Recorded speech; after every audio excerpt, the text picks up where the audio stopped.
Why are letting agents so bad at training and developing their staff?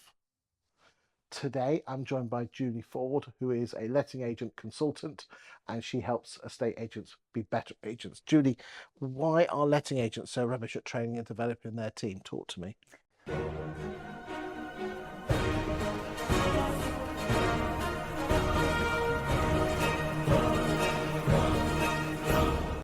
Yeah, I think this comes back to the old adage of a lot of letting agents started as one-man bands. And of course, I did myself, and you are spinning all the plates. You're the accountant, the neg, the valuer, the everything. And then when you bring a new member of staff in, it's at crisis point.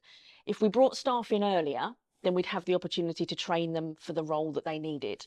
And I think, as with every business, we're very target focused. We want, get that person in, hit the ground running to do their job. But if they've never done the job before, you've kind of got an office full of people who have also not done the job before and learned as they've gone. Doesn't necessarily mean they know it correctly. And then teaching this new person to possibly not, it's a Chinese whispers of training. And I think a lot of it comes down to finances. Directors and managers don't want to invest in staff in case they leave. But then my argument is, what if they stay and you've got an untrained feral member of staff running around the office? So I think it's with the Renters' Rights Bill coming in as well, and how renting is going to change as a whole, having staff trained to know how to do their job confidently is ultimately going to improve the industry standards as they go. They won't need something like Roper to come in because we'll manage to do it by ourselves. And also, it goes back to what I said before about customer service. If you've got somebody who's confident and knowledgeable in their job, they can deliver a better level of customer service. Ultimately, you get a better reputation in the industry.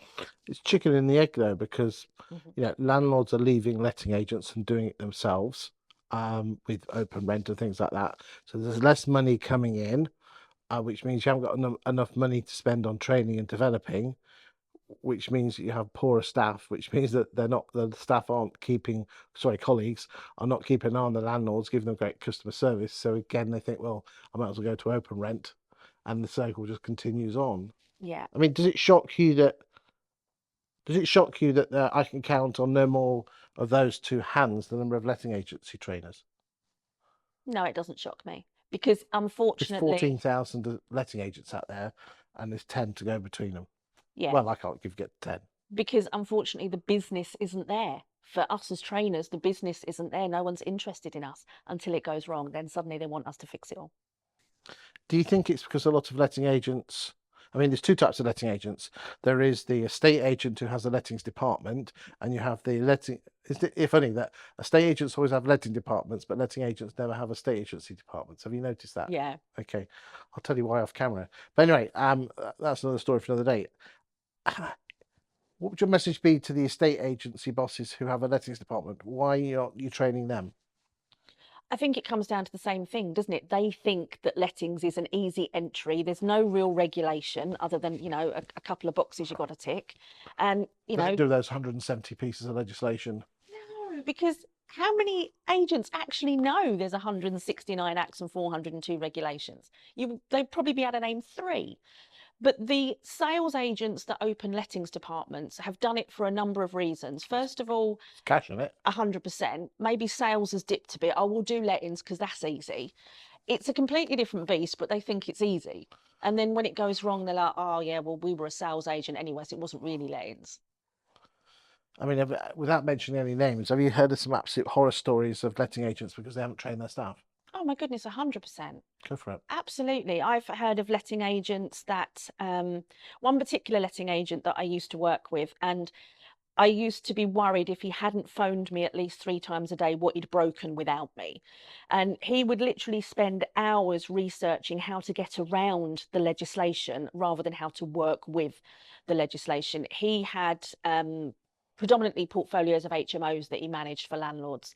And unfortunately, he would never get an HMO license because he knew that he would never directly be responsible as the letting agent. It would always be the landlord, and he could talk his way out of it. He was a bit of a wide boy, and he thought he could talk his way out of it. And in the end, he got struck off from both the Ombudsman and PRS.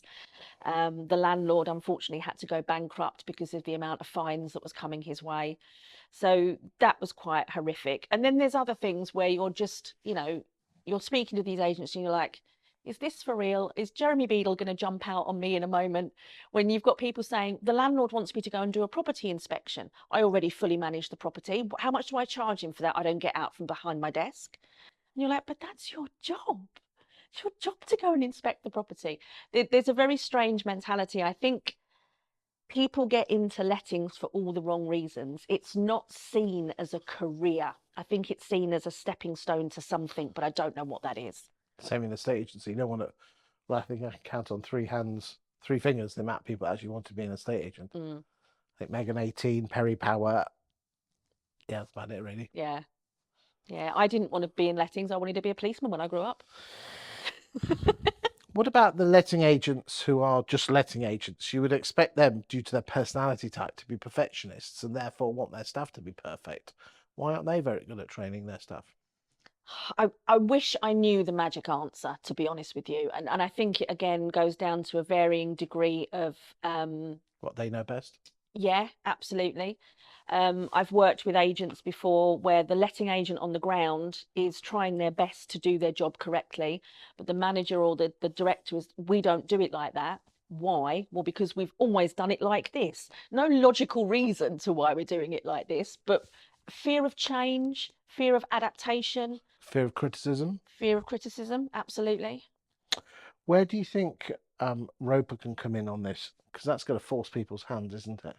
It is, absolutely. And I think they do need to be careful with Roper. Bringing in a big sledgehammer to crack a nut isn't going to be the way forward for the industry. You could decimate it overnight if you're not careful. But it There'd be a absolutely, lot of letting agents up for sale, though. there could, and that's an opportunity in itself.